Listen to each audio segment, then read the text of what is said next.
Yan, magandang hapon po sa inyo mga ka-farmer. Let's go farming na po uli. Pang 21 days na po ng ating mga alagang 45 days. Ating mga alagang sisiw. May tumimbang na po sa kanilang 900 grams, 100 grams sa kanilang 21 days. Nagdagdag na po ako ng feeder at saka painuman dahil kinakapos na po talaga sila. Halos nakakaisang sako na po sila sa isang araw, sa 24 hours nakakaisang sako na po sila.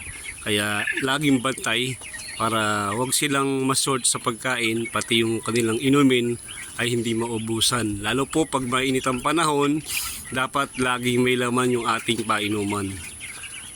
Halos natanggal ko na po lahat ng tabing ng ating kulungan kasi po pag tanghali, lalo pag mga bandang alas 11 hanggang alas 2, napakainit po ng panahon, hinihingal sila. Pati po yung pinakapalda nila o yung pinakatabing sa may silong, inalis ko na rin po para makadagdag ng pumapasok na hangin sa kanila para maiwasan natin yung may stroke sa sobrang init. Pero kaya naman po nila, base din po sa ating mga karanasan, hindi naman po umaabot sa ganun kainit pa kasi may hangin po dumarating, may hangin pa pumapasok dito.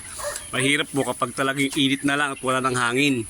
Yan, talaga mapapalaban tayong diskarte yan para ma-survive yung ating mga alagang 45 days para ma-lessen po yung mortality.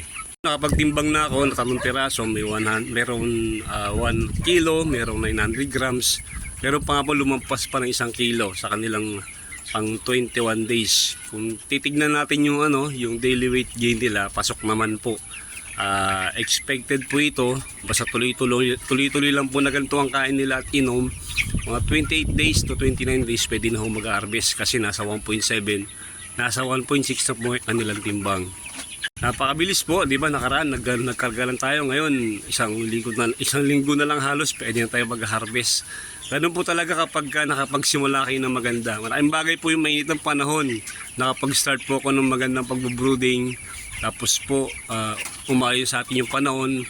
Hindi na nag-uulan, hindi na rin po malamig sa maghapon, mainit na. Kaya malaking bagay po yun. Kaya napalaki natin sila ng mabilis.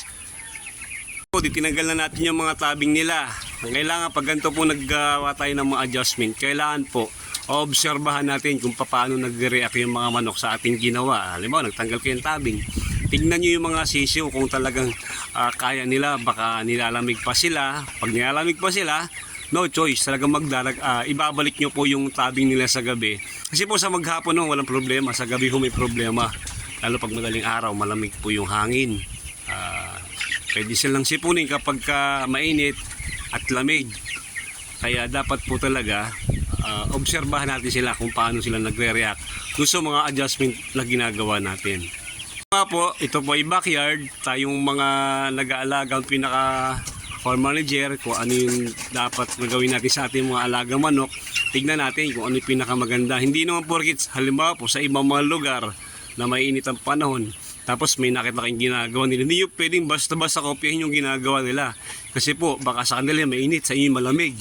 Pag in-apply nyo yung mga discarding ginagawa nila, in-apply nyo sa inyo, baka mapagka-problema lang kayo. Dapat talaga, yung proseso ng pag-aalaga nyo, tignan ninyo, pag-aaralan nyo mabuti, kung ano yung applicable sa inyong lugar, tsaka sa design po ng inyong kulang, kung paano yung pag-adjustment na gagawin ninyo, para hindi tayo malulugi.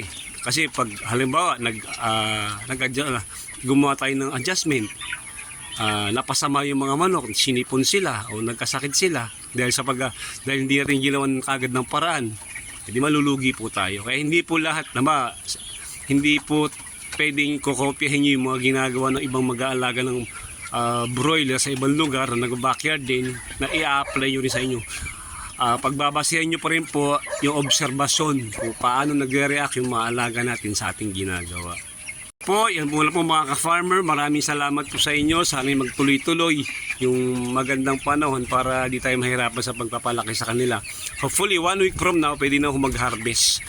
Paki-like naman po yung ating video at paki-share na rin po. Paki-subscribe naman po sa ating channel at abangan nyo po yung pagdating ng pag-harvest. May isi-share ko sa inyo kung paano mag-dress ng mga alagang 45 days para pambenta natin sa ating mga customer. Maraming salamat po. Mabuhay po kayong lahat. Happy farming po.